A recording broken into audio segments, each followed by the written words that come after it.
அடுக்களை வாசம் சேனலுக்கு உங்களை வரவேற்கிறேன். இன்றைக்கி பாயசம் எப்படி செய்கிறதுங்கிறத பார்க்கலாம். இப்படி பாயசம் செஞ்சு பாருங்கள், ரொம்ப சுவையாக இருக்கும். அதுக்கு நான் ஜவ்வரிசி எடுத்திருக்கேன். ஒரு 3/4 கப் ஜவ்வரிசி எடுத்திருக்கேன். அதை கொஞ்சமாக ஒரு 1/4 டீஸ்பூன் நெய் ஊற்றி இந்த ஜவ்வரிசியை வறுத்துக்கணும். எப்படி வறுக்கணும்னா, ஜவ்வரிசி அப்படியே பொரிஞ்சு வந்துடணும்.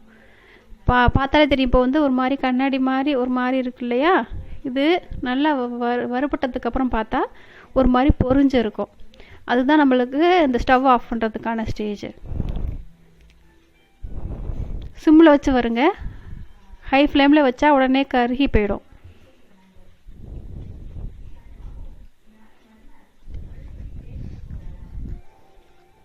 இன்னும் ரெடி ஆகலை.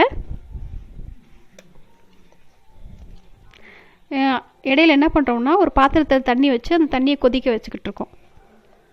இங்கே பாருங்கள், ரெடி ஆயிடுச்சு. நல்லா ஒயிட் கலரில் வந்துருச்சு பாருங்கள். இப்போ ஸ்டவ் ஆஃப் பண்ணிடலாம். இப்போ கொதிக்கிற தண்ணியில் இந்த ஜவ்வரிசி சூடாக இருக்கும் போதே போட்டுடணும். தண்ணி கொதி வரப்போகுது. எல்லா ஜவ்வரிசியும் அதில் கலந்துடணும். கலந்துட்டு ஜவ்வரிசி வேகிற அளவுக்கு நம்ம அதை நல்லா வேக விடணும். அது எப்படி தெரியும்னா, ஜவ்வரிசி கண்ணாடி பதமாக மாறும். மாறினாலே வெந்துடுச்சுன்னு அர்த்தம். சேமியாவை அடுத்தது போட்டுக்கணும். அதுக்காக சேமியாவை நம்ம ரெடி பண்ணி வச்சுக்கலாம். சேமியாவை கவரோடையே சேர்த்து இது மாதிரி கட் பண்ணி வச்சுக்கோங்க. தனித்தனியாக எடுத்து கட் பண்ணுறது கொஞ்சம் கஷ்டமாக இருக்கும். நான் 100 கிராம் சேமியா அதில் எடுத்திருக்கேன்.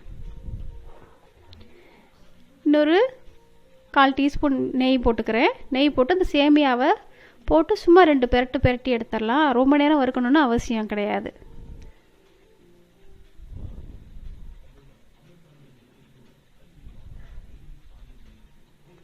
இது வறுக்கிறது கொஞ்சம் கஷ்டங்க. அதனால் சும்மா குலுக்கி விட்டு 2 செகண்ட் இருந்தால் போதும்.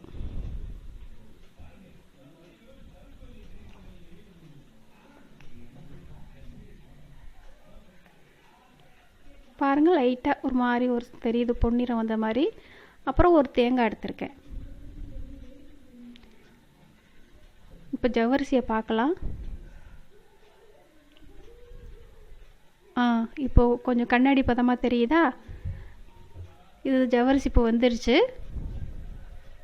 இப்போது அந்த சேமியாவை போடலாம்.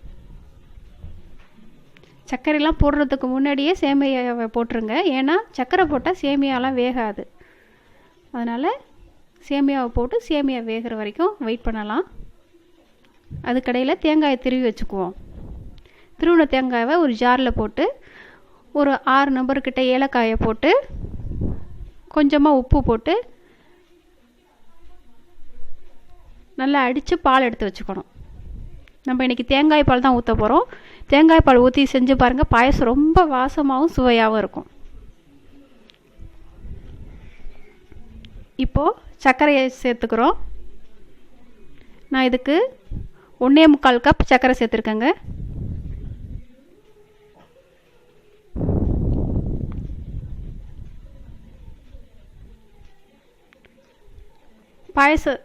பாயசத்துக்கு நல்லா சேமியா வெந்ததுக்கப்புறம் தான் சர்க்கரையை சேர்த்துருக்கோம். இப்போ பாருங்கள், சேமியாவும் வெந்துடுச்சு. இப்போது தேங்காய் பால் எடுத்து வச்சுக்கலாம். நமக்கு தேவையான அளவு கொஞ்சம் தண்ணி ஊற்றி தேங்காய் பால் எடுத்து வச்சுக்கலாம். எடுத்துட்டு பாயசம் இறக்குறதுக்கு முன்னாடி இதை ஊற்றி ஒரு கொதி வந்தோடனே பாயசத்தை இறக்கிடணுங்க. ரொம்ப நேரம் தேங்காய் பாலை கொதிக்க வைக்கக்கூடாது. நான் தேங்காய் பாலை வடிகட்டி வச்சுருக்கேங்க. பாருங்கள், இப்போ தான் லைட்டாக பபிள்ஸ் வரப்போகுது. சூடு வந்துடுச்சு.